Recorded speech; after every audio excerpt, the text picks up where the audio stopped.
Hyde in London. This is Bloomberg Technology. Coming up in the next hour, Facebook hoped to put its massive data scandal behind it at the company's shareholder meeting, but the event did not go quite according to plan. We'll discuss what's next for the social media giant. Plus, a new threat has emerged in the cybersecurity space, why hardware components on computers could make companies vulnerable to an attack. And one of the most important days of the year for Apple is just around the corner. We'll discuss what's to expect at the Worldwide Developers Conference. But first to our top story. Facebook's shareholder meeting on Thursday was anything but business as usual. Protesters and activists arrived at Menlo Park for the event, and inside, one investor compared the social network's poor stewardship of user data to a human rights violation, and another person was kicked out of the meeting for repeated interruptions. It caps off what's been a tumultuous year in which the company has been accused of harming democracy amid Russian interference in elections, fanning violence and hate speech on its platform, and letting people's personal information be harvested by bad actors in the Cambridge Analytica data scandal. For more, we're joined by David Kirkpatrick, CEO of Techonomy, and the author of The Facebook Effect in New York, friend of the show, of course. And in San Francisco, it's Sarah Fryer, who covers all things Facebook for Bloomberg Technology. Sarah, first of all, run us through the events of Thursday. I mean, it feels like quite a tense environment. Well, I've covered many Facebook shareholder meetings, and I've never seen one this contentious. There were a lot of people who really wanted to make their point, and the thing that is so interesting is Facebook has critics on basically all sides of every issue. You know, we talked about content moderation, we talked about censorship, we talked about gender pay equity, we talked about taxes. All these issues came up during the shareholder meeting, and the crux of it all is that this company is now just so powerful and has this immense impact on society that people are really now coming to terms with and understanding all the little ways in which Facebook needs to be held accountable. And David, one step further from that, Sarah says how powerful Facebook is and who's at the helm of it and who's got the majority control is Mark Zuckerberg. He's all powerful, but yet there doesn't seem to be any change to that in the near future, that's for sure. Certainly there's going to be no change to Zuckerberg's having, unilateral control of the company. But I really agree with Sarah that it is sinking in on the shareholders, the attendees at the meeting, and the world generally that this company has an unusual social footprint. In effect, it's a commercial entity with a global civic role, which is an unprecedented reality. But weirdly, and I think this was manifested at the meeting as well as in a lot of other appearances and other things recently, the company itself hasn't come to terms with it either. So Sarah's right, the people have come to terms with it. Outsiders, they have critics on all sides, as she says. But the company does not seem to believe that dialogue with its critics is at all necessary, and that's peculiar. It's peculiar. Sarah, we're seeing the company maybe not getting it, but are users getting it? I'm looking at potentially the slowing of growth, that's for sure, in daily active users versus monthly active users. Are we starting to see people, though, actually be drawn away from Facebook? Well, this sort of dominance in society, maybe it's sustainable, maybe it's not. There was one study that came out yesterday from Pew Research that said that Facebook is actually losing some percentage of teens, that it was the case a few years ago that 70+% of teens in the United States were on Facebook, and now 51% of them say that they are. So that is one indicator of how Facebook, may not be able to be this powerful forever. And of course, Snapchat, Instagram, YouTube are ahead of them among teens. Good thing though is that Facebook owns Instagram, and so that's how they've already thought about this and built it into their future. They own Instagram, they own WhatsApp, they own Messenger, which is a chat application with more than 1 billion users as well. So this company has its its influence over parts of its users' lives beyond Facebook itself. So even if Facebook itself stops being used as frequently or stops being as popular, there are so many other ways in which the company can continue to be powerful.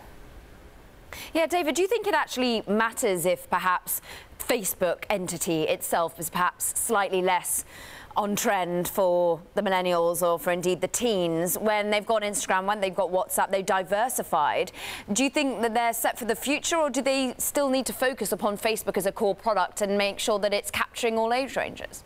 I think Facebook is still by far their core product, but Sarah's right. They're very well hedged against particularly young people losing interest.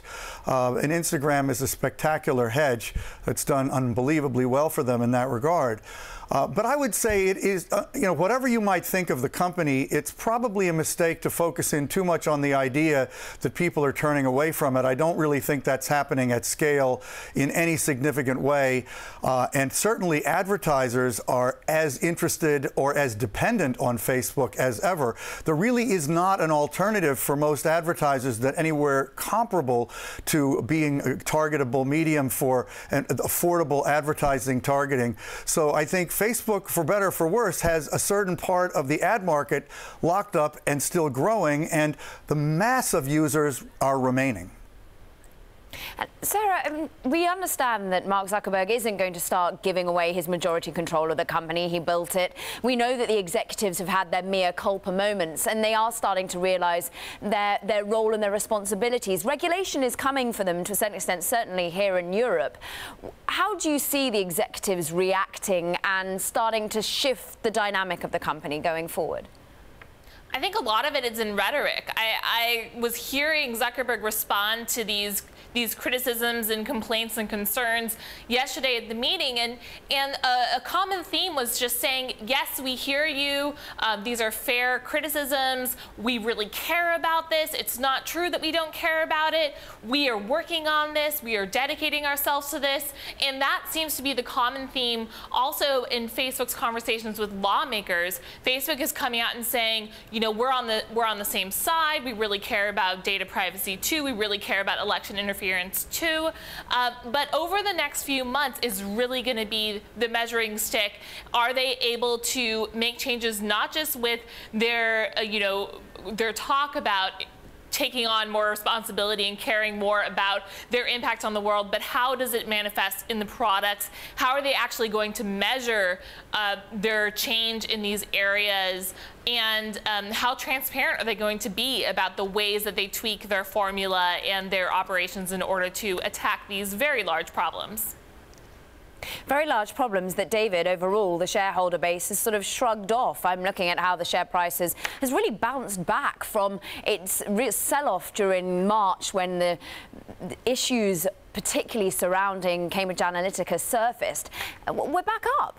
Well, the two groups that are still among the only groups that are not critical of Facebook are investors and advertisers, because it still works for both of those groups. And it works for the first group because it's working so well for the second group.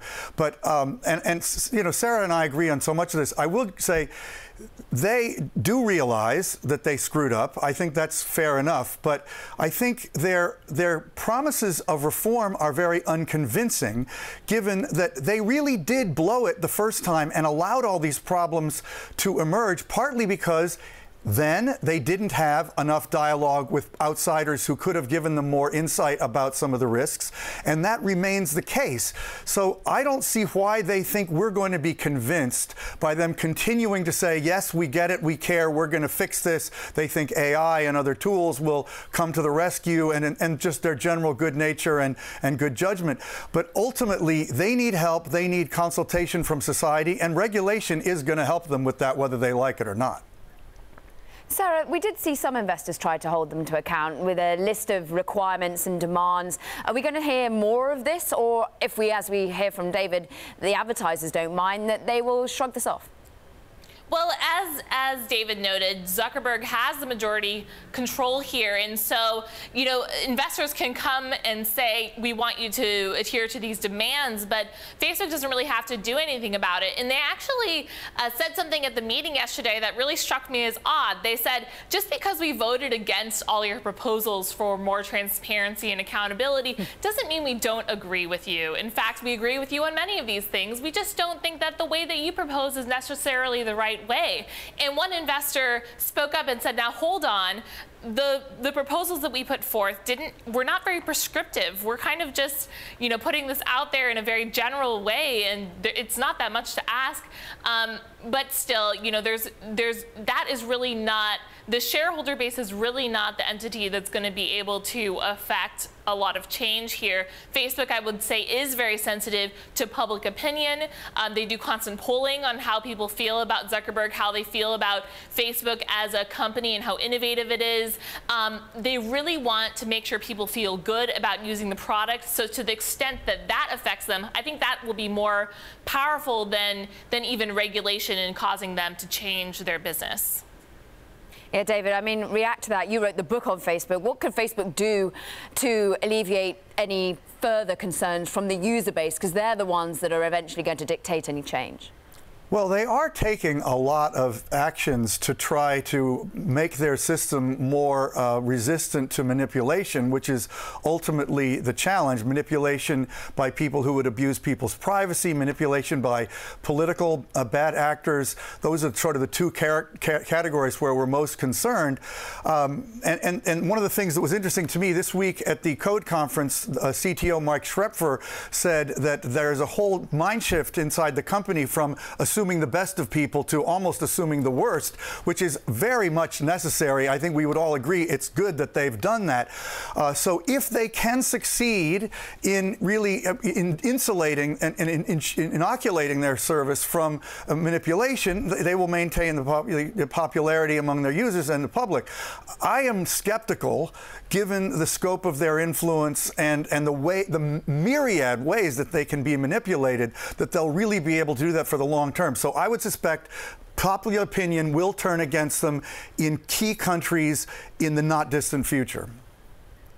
Meanwhile, shares record high over the course of the week, and we're at about a $560 billion valuation. David Kirkpatrick, Techonomy, Bloomberg, Sarah Fryer, fantastic analysis of the shareholder meeting and the future of Facebook.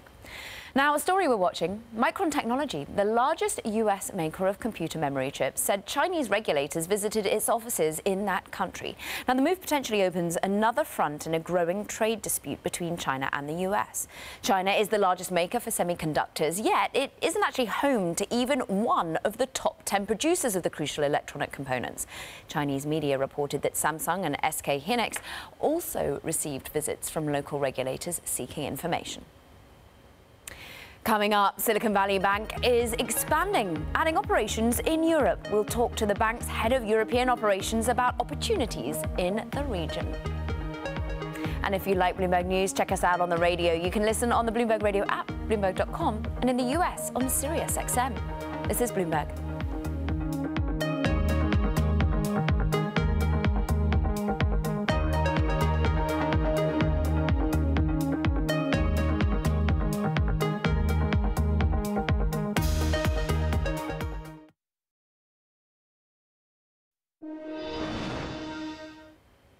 Now, Silicon Valley Bank may be known for its operations in the tech hub it gets its name from, but it also has a big presence right here in Europe. The company has recently announced it's expanding to Germany and opening offices in Frankfurt, providing financing to tech firms and indeed investors.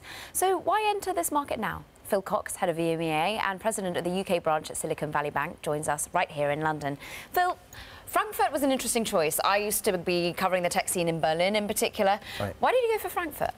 I think because of our longer-term ambitions in Germany to build a big bank. In Frankfurt, you'll find all of the jobs in banking, not just kind of the sales and relationship jobs. But I think Berlin is often called the center of innovation in Germany, but it's still the relatively small companies, a lot of startup scene, a little bit like Tech City is in London.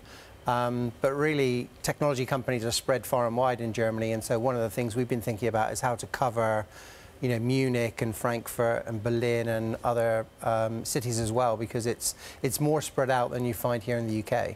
So you sort of wanted to be in the fintech hub rather than the tech hub, so to speak. But who are the clients that you're really aiming at? Because you are aiming at those startups, but also the investors in them. Yeah, so obviously we start with relatively early stage companies, often lending alongside, say, a Series A investment from venture capital. But you're really offering the loans? Offering loans alongside the equity, alongside the investor plan, if you like.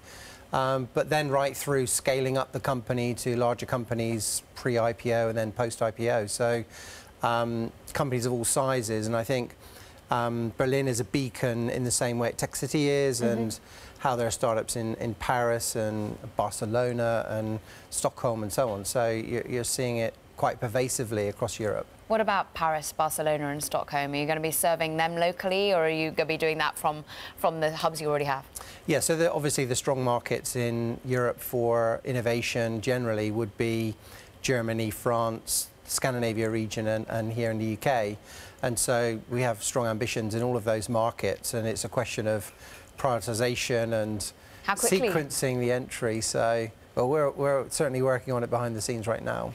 Talk to us about the activity that you're seeing, the loan volume that you're seeing. How does it stack up in the UK and now eventually when you look to Germany versus Silicon Valley, where you get your name? Yeah, so I mean, pretty similar. Obviously, from a technology point of view, California really dominates, and from a life sciences view, it's more the kind of East Coast and Boston. But we see strong demand here, and I think, you know, few banks are really focused on this space in the same way. It's certainly something that I think, as an organisation, you need to be really specialist in to be able to do it at scale.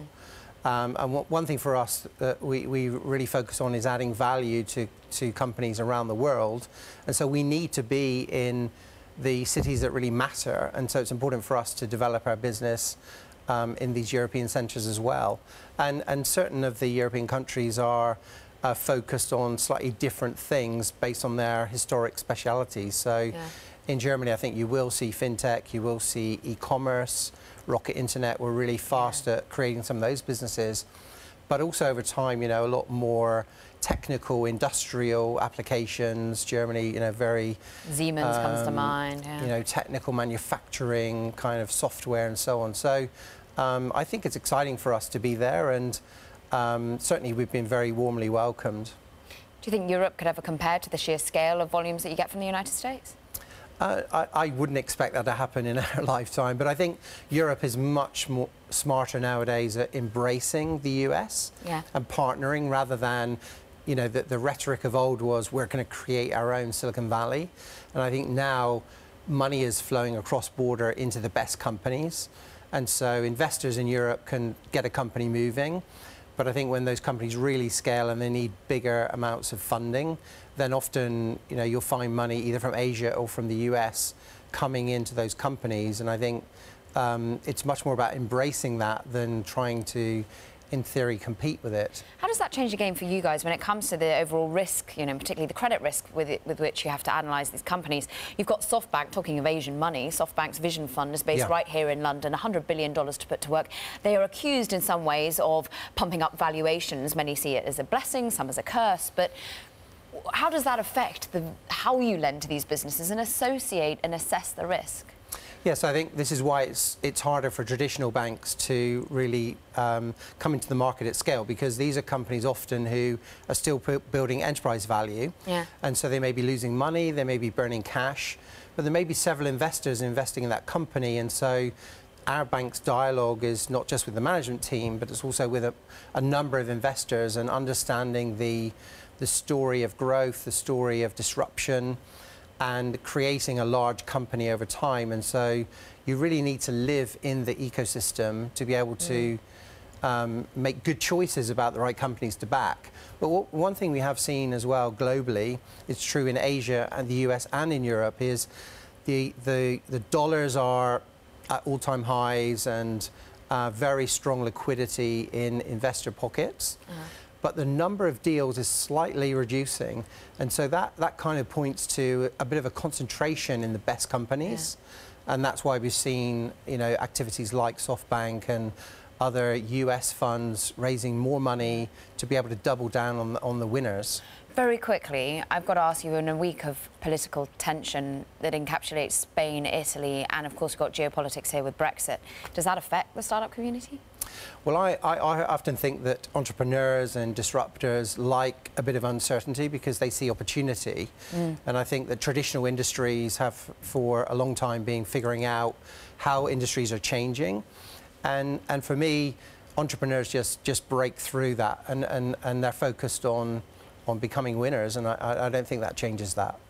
Great to get your perspective. Very international at its heart. Phil Cox with Silicon Valley Bank there.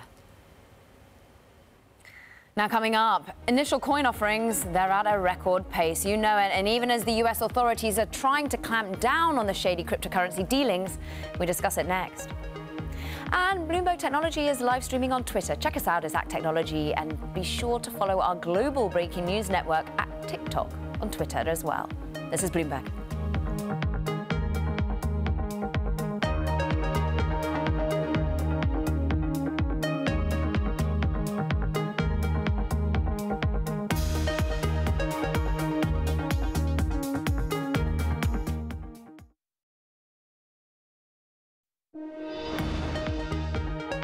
Shares of Germany's Dialog Semiconductor fell after it forecast lower sales following Apple's decision to cut orders for the company's power management chips.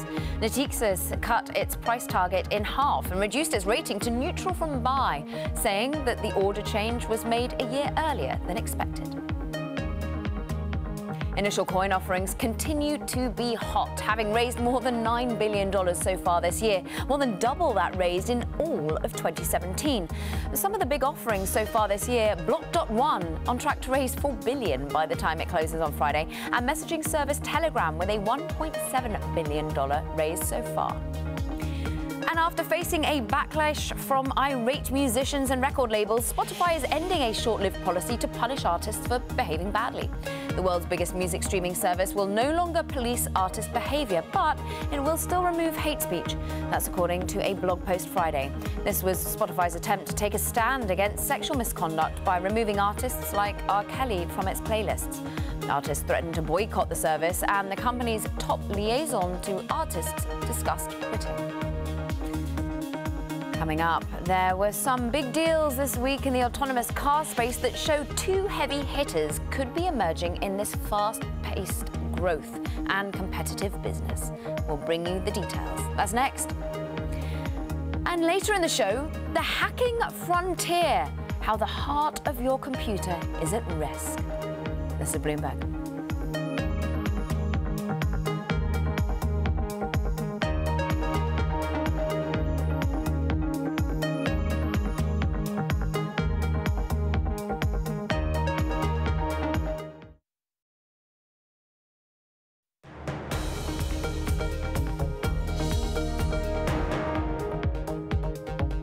This is Bloomberg Technology. I'm Caroline Hyde in London. Now, some of the key players in the autonomous car industry made big moves this week. SoftBank's Vision Fund made a $2.25 billion investment in General Motors' self-driving business, giving the automaker's unit a much-needed infusion of capital. Meanwhile, Waymo announced it's greatly expanding its fleet of Chrysler Pacific minivans. So what does it mean for the self-driving car race, which is already crowded with players and funding? Let's go to Bloomberg's Detroit bureau chief David Welch and Bloomberg technology reporter Mark Bergen. David, it was a phenomenal move in GM shares on the reaction of the SoftBank injection of cash. How will this sort of expertise coming from SoftBank and the money actually help the Cruise unit? Yeah, so GM has been investing quite a bit in Cruise, and it wasn't really clear that they needed money. In fact, SoftBank approached GM. But what it does is it gives GM more than $2 billion to help develop self-driving cars that they don't need to take out of their existing R&D or product budget. $2 billion, that's two new vehicle programs for cars that actually make money. So GM can instead spend their internal cash on programs that are going to return money now. It also gives SoftBank's imprimatur, their endorsement, if you will, on GM's technology, and maybe some players in Silicon Valley, somebody like Uber, somebody like Didi of China, maybe they'll be more interested in tying up with somebody like an old traditional car company than they would have before, because SoftBank has a big name in the tech world. Yeah, it's backed plenty of ponies in this space. Mark Bergen, I mean, we're seeing big pockets coming from SoftBank's Vision Fund, and equally Waymo, of course, its parent company Alphabet, has his huge deep pockets as well, and they've been splurging the money too. Yeah, Alphabet's certainly not short on cash. I think this is a significant show in the fact that the criticism of Alphabet and Waymo has been that they're just not able to get up to scale with enough vehicles. And we should point out that this is 62,000 vehicles. They've committed to buying up to that many. They haven't given a time frame. There's some in the industry saying they're a little skeptical that we'll see 62,000 say next year. And this may be Waymo sort of hedging their bets a bit. I imagine they're talking to Honda. They're certainly willing to sit down with more car makers. I think what they want to see is a car maker go in and design an entirely new model of vehicle built from the ground up just to do fully self-driving. That's where we'll really see a big commitment from Waymo in this space. And David, this is what's so interesting, is where all these car makers and tech companies sit in the sort of food chain of all of this. Tell us about what GM is doing, because they're potentially even talking about selling cars to individuals maybe, or not so much.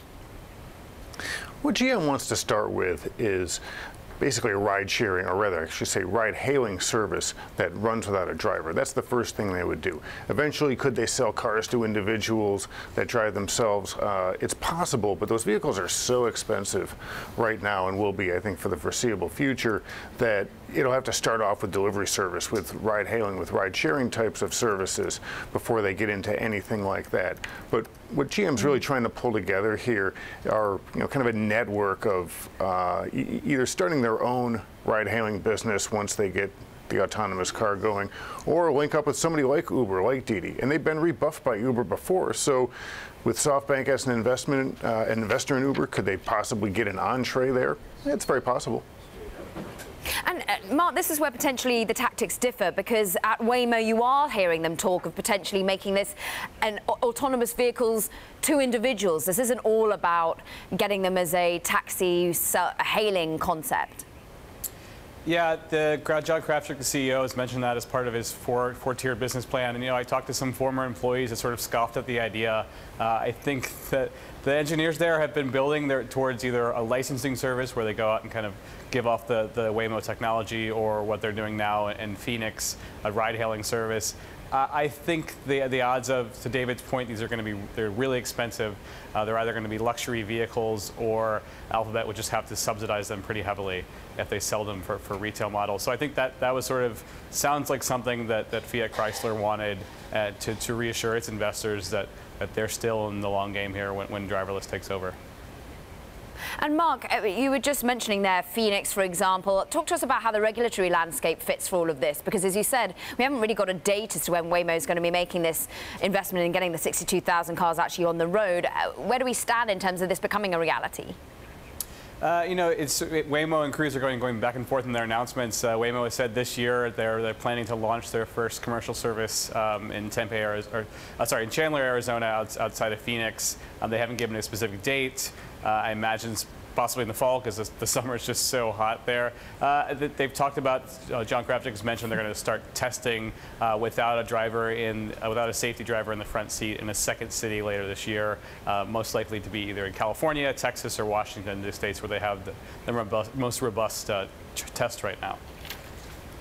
And David, give us a sense of what Detroit is talking about, particularly the car owners. I remember speaking to Bill Ford a few years ago at a tech event, and him saying, look, the fight is on for who eventually owns the data. They don't want to see it all lost to the tech companies. Do they feel that they can have a fair share of this pie? It's going to be really tough if you're talking just about the data now for anyone to really own that. The car companies have tried to keep Google out of the dashboard by only allowing certain apps to be used from, say, your Android or your Apple phone, because they want to keep control of the data. With people getting more concerned about privacy, it's going to be maybe a little tougher for companies to sell it. But it's also, it's hard to see how anyone's going to own all of that, since people use so many different apps and they use their own on phones for things in cars. All that creates data for people to use. In terms of the self-driving car race, GM is up there kind of right behind Waymo. Now Waymo has a big lead in terms of collecting information and testing cars, but GM has a pretty good set of assets. Beyond that, Ford is pretty far behind in this thing because they've really only been working with the company they bought, Argo, for about a year, and they've got a lot of catching up to do. They don't have a partner like SoftBank. They don't really have cars being tested in a place like San Francisco, so they've got some runway that they need to sprint down before they can get in the race with GM, Daimler, and some of the other leaders. And not to mention what Tesla is up to as well. Of course, Mark Bergen in San Francisco, David Welch out in Detroit. Now coming up, hackers are out there and they have a new way to get at the heart of a computer. We discuss with a man trying to stop them. Next, this is Bloomberg.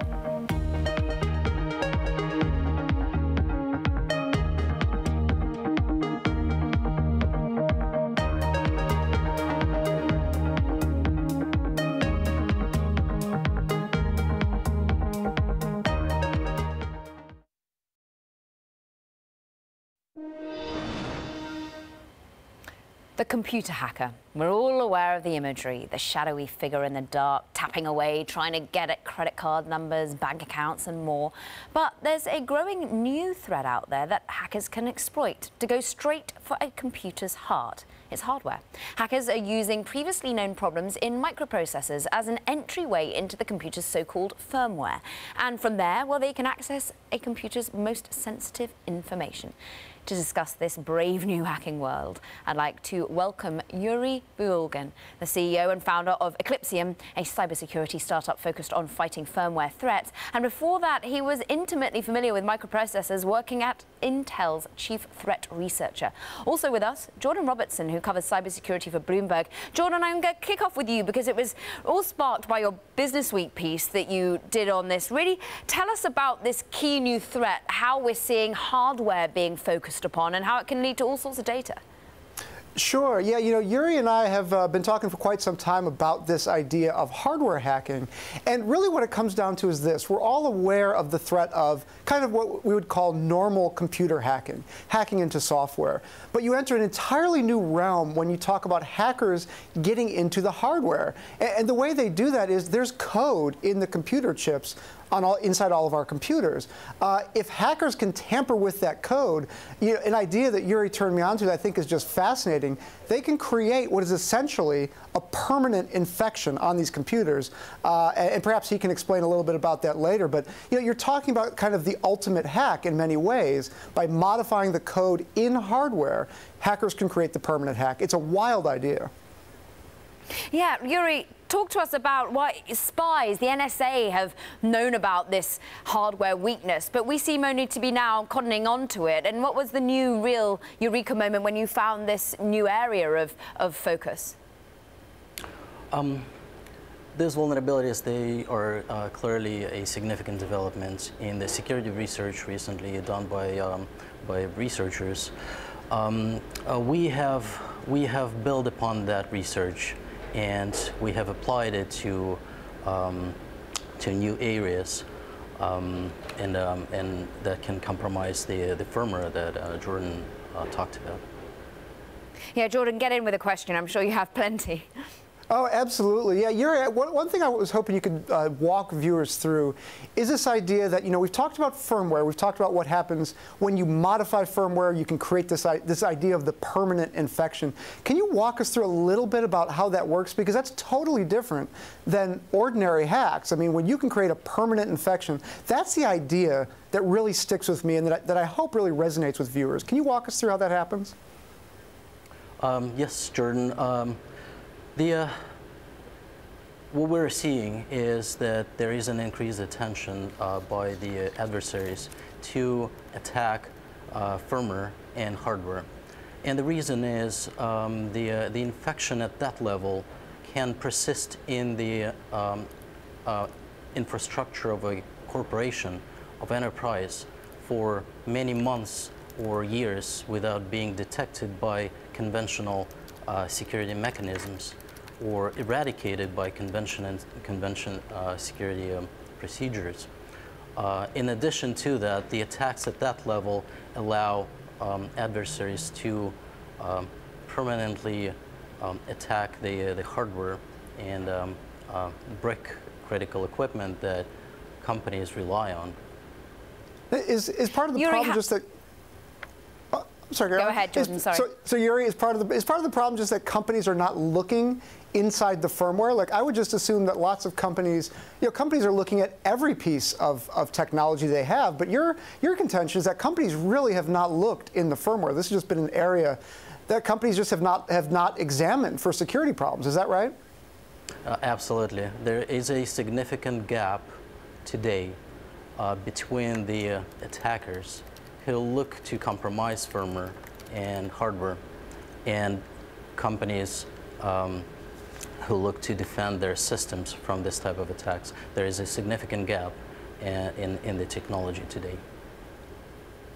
Jordan, from your piece as well, you outlined just how, at the moment, because this is such a new area of threat, not that much money of the $100 billion that's being spent on cybersecurity, as Gartner outlines, is actually going towards the hardware side of the equation. That's right. And I think it's part of the problem. I've covered cybersecurity for over a decade. I've seen this industry grow from, essentially kind of a niche industry into one of the most important sectors of technology. But part of the problem is companies are developed and defenses are paid for based on what companies can see. So if you can see a threat, an attack is happening, you're going to buy technologies to defend against it. So a lot of that $100 billion in projected, revenue for cybersecurity spending this year, that's an estimate from Gartner, a lot of that goes to things like consulting or things like firewalls and antivirus and defenses against attacks you can actually see. Part of what I find so fascinating about the research that Yuri and others are doing in this space of firmware is it's not that you can never see the threat, but you've got to look really, really hard for it. You've got to know that this is the place where the spies hide. This is the place where the intelligence community and nation-state hackers, they love to target the hardware of computers for exactly the reason Yuri described. If you can gain full persistence, which means basically forever, you can keep your malware in these computers forever, and you can hide undetected, that's a beautiful attack. And there's very little money being spent right now on looking at those areas, but I think that's changing. Yeah, Yuri, a last question from me then, of how are you different? In Jordan's excellent piece where he interviewed you, it really outlines how there are a few players starting to look at this particular area. How are you different? How is your technology different? Well, we exist specifically to defend this hardware and firmware foundation of organizations' infrastructure, this critical infrastructure.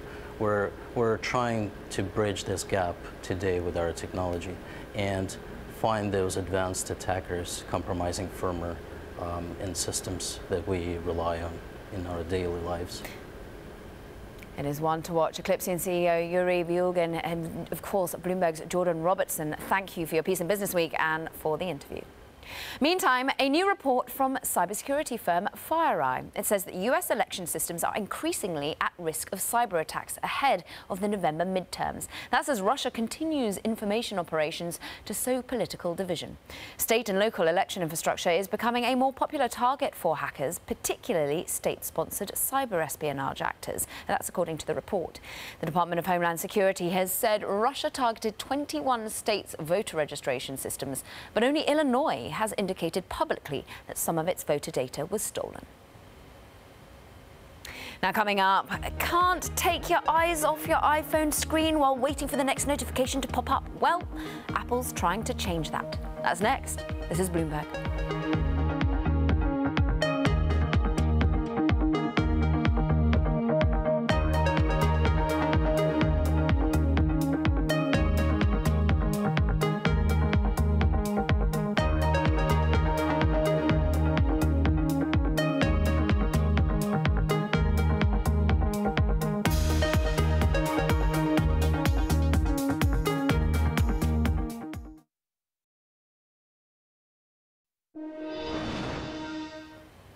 Now, Apple is gearing up to try and fight what some concerned parties, including a couple of major Apple shareholders back in January, have increasingly singled out as a must-fix problem: smartphone addiction. On Monday, at its Worldwide Developer Conference, the iPhone maker is expected to announce a series of tools to help users monitor just how much screen time they're spending on their smartphones, as well as the apps within.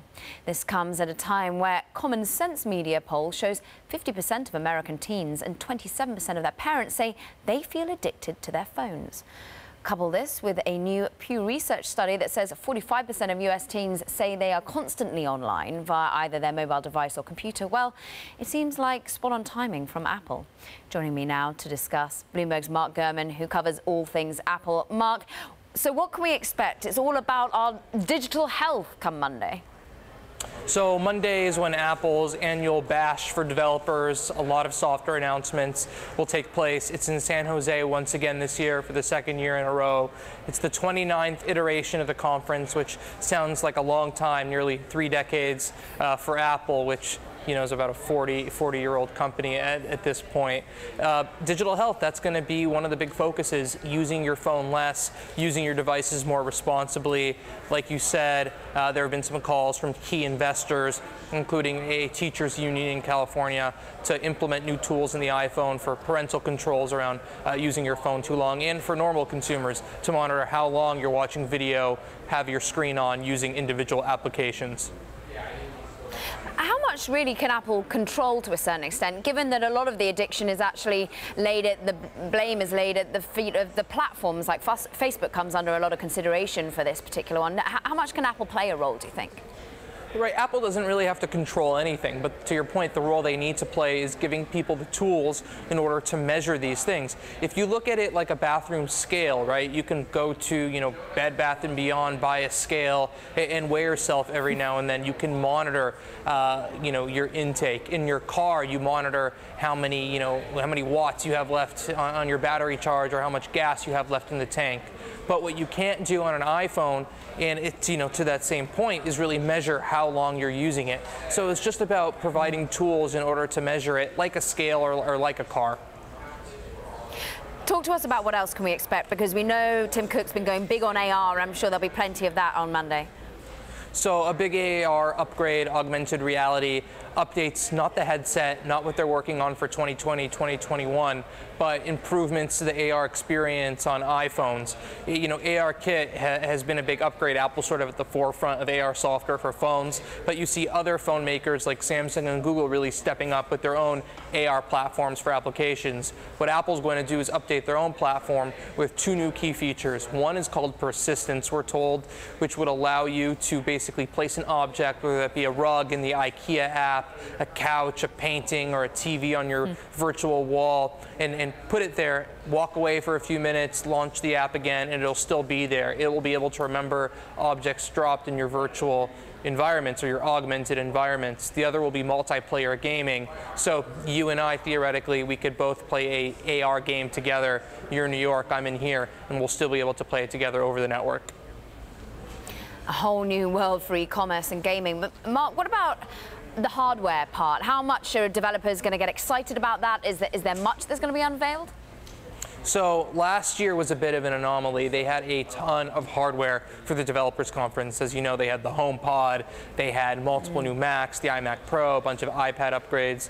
We're told specifically that this year there's not going to be any Mac upgrades. However, Apple is working on a bunch of new Mac laptops and desktops. Those will be coming later this year. Likewise, with a major redesign to the iPad Pro, thinner display, thinner bezels, Face ID, some of the iPhone 10 features also later this year. And what about perhaps what they're not going to have? You did some great reporting. It's all been talking about how we might not be seeing that cutting-edge OLED screen coming anytime soon. Is that going to be a knock for developers going forward?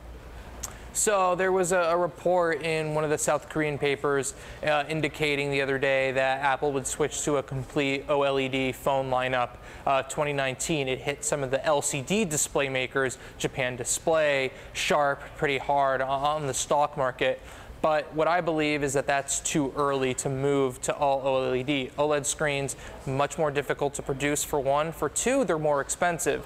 Apple's coming out with a new LCD iPhone, a cheaper version of the iPhone 10 essentially this year, and I don't believe that's going to be a one-off, a one-year device. So it makes very little sense to me, both from a marketing perspective, practicality perspective, pricing, financials perspective, consumer perspective. It doesn't make sense at all for them to go all OLED next year. Talking about suppliers getting hit, I mean, one notable supplier here in Europe was hit pretty hard. I mean, the likes of Dialog Semiconductor. How much are we likely to see Apple continue to rearrange its supply chain and make it more internal?